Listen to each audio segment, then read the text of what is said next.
Hello everyone, this is Gary with your cards of the day, and today, numerologically speaking, we have a day 22-4, which is a Master Healer day, and also from a Major Arcana point of view is the day of the Emperor card 4. So we have that perfect opportunity for regenerating ourselves, for recuperating, for healing ourselves and healing others around us. And from the Emperor we also have that very strong, powerful, direct and forthright energy, which gives us the opportunity today to be very strong and determined and really sit in our power and speak our minds largely. So very forceful energies, but mixed with the gentleness and the kindness in a way of the Master Healer.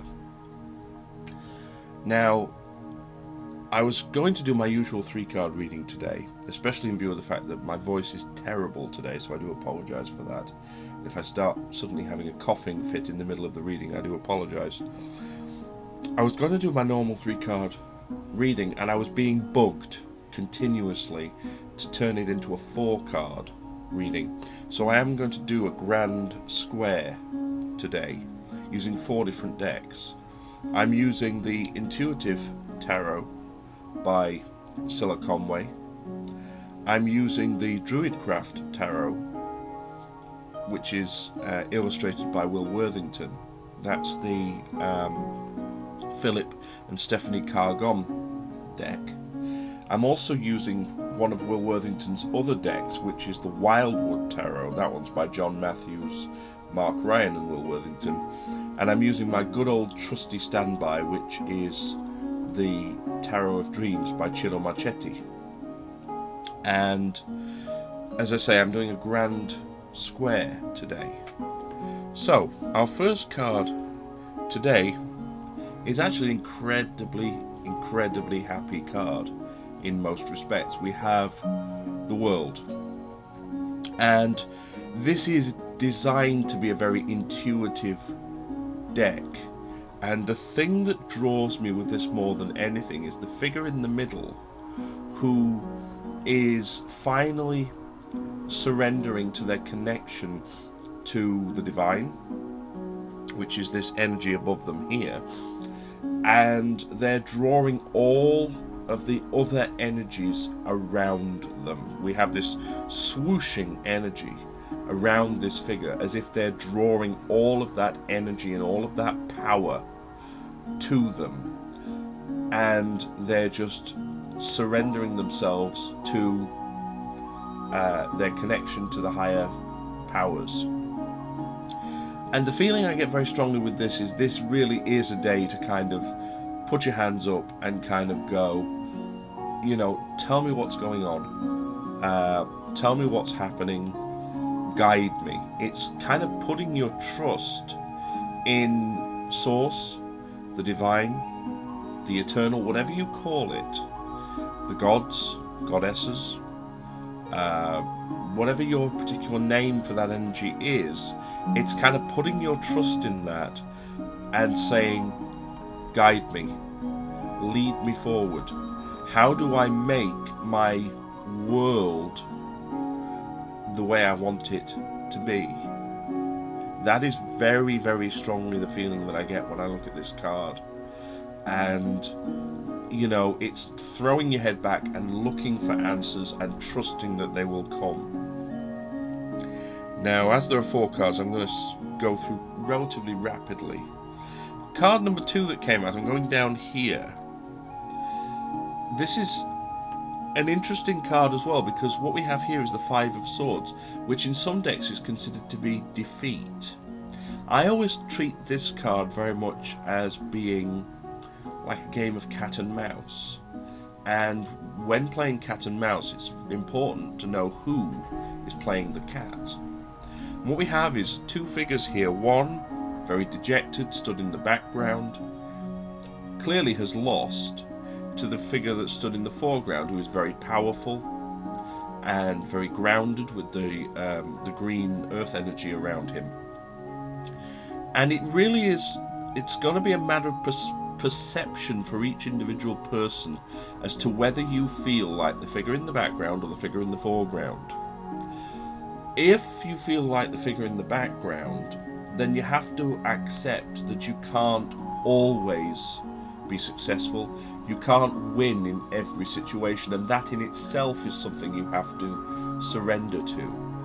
I really don't like the word surrender, and I really struggle with it, but in this instance you have no option but to surrender to that idea of you can't always come out on top. But because this is only halfway through the cards, numerologically speaking, this isn't like a final ending, it's all done and dusted. This is perhaps a temporary setback that you're experiencing, and you may find another way around it. If you're the figure in the foreground, be aware that the victory that you've achieved may not be the most, in fairness, honourable of victories. It's almost like saying yes, but at what cost? So do spare a thought for those who you've won out over. And as you can see, this character is just, with the corner of his eye, is just looking back, in my mind's eye, is looking back towards his former foe, just to see that they're okay. So do be aware of that. If you're the victor, whenever you have a victor, you have a victim. So do spare some thought to them and how they are going to proceed from then on. Now, our third card, I'm going to go up here, as this is the order that I drew them in. And what we have here is the Ancestor. And this is this fascinating, quite shamanic image of a stag-headed individual who is, from what I understand in this deck, roughly the equivalent of the Hierophant. So we are looking at structure here. We are looking at ancient structure, perhaps, at community ties is something that's coming through. Ancestral and familial ties is coming through as well. Pay attention to these things. Keep these things strong. Keep them focused in your mind. Be it structured to businesses and kind of formal structures, community structures, or be it more the kind of Kith and Kin structures is the phrase that's coming through to me. Just be aware of these. Interestingly enough, again, I'm getting a slightly intuitive message coming through here, because what we have is the tree here, which is a silver birch, which to me is an indication of newness and new beginnings, is frosting over slightly, and I'm really seeing this ice appearing very strongly. So it rather makes me feel like we're in a position of not being able to really push new things forward, and we have to consolidate. But also, as I was thinking about Kith and Kin and family and associations of that type, the frost comes out, which makes me feel that we could be experiencing a little bit of a cooling off in regard to our familial relationships. So just be aware of that and monitor that as a situation, because at the end of the day, our families, whoever we have around us, be it parents, be it brothers and sisters, whoever it is, are usually a lot more important to us than we give them credit for. So do be aware of that. And our final card today is another very, very happy one. We have the Ten of Coins, Ten of Pentacles. So this really is talking about goals that we are looking to achieve today, and I'm really finding this card dominated by the green shrubbery, possibly ivy, that is growing around the archway, and also these two faces, which I've never noticed before. I've had this deck for years and I've never noticed these two faces before. So this again feels like the healing energy. It feels like getting all your stuff together on a physical level and really ensuring that everyone is together in one place and safe. You've got this healing energy around it so that everyone is feeling very grounded and very strong and guarded. The two faces are coming across to me as guardians, protectors. So ensure that your world on a microcosmic level is very solid, very strong, very protected. And if you have that, then you can deal with the outside world far more easily. So if we look at these cards together, they make a very interesting story. We have the World card at the beginning, which indicates again this surrendering to the divine, surrendering to source, and just asking for guidance, opening up to find out how to really shape your world on a macrocosmic level.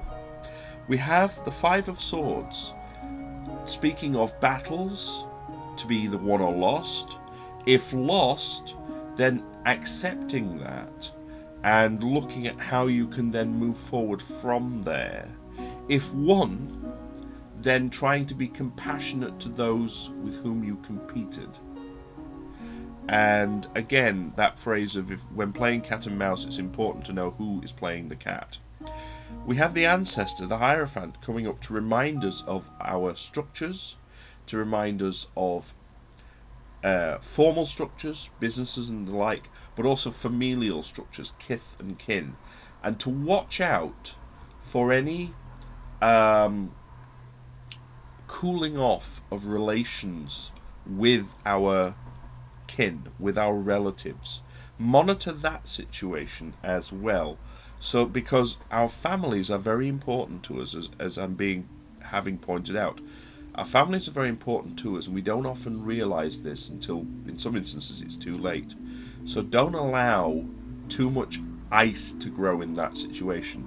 And then finally, we have the Ten of Coins, which is reminding us to keep everything and everyone that is valuable to us close to us, protected, in this kind of green, earthy healing energy, and with the guardians as well, making sure that, in a sense, our microcosmic world, our immediate environment, is a very safe, protected, and grounded one.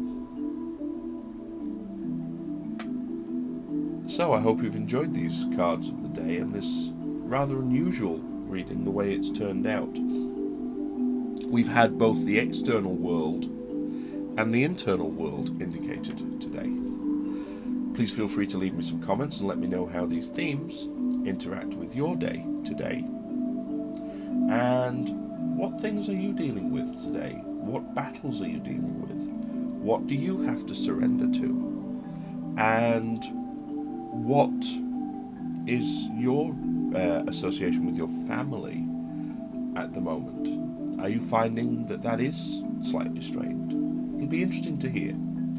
Please also feel free to check out my website, www.theseerscave.webs.com, for more information about myself, my tools, and the readings that I offer. I want to wish everyone a really happy, blessed, powerful, and grounded and healing day today, whatever you do. And love, light, blessings, and frith to you all.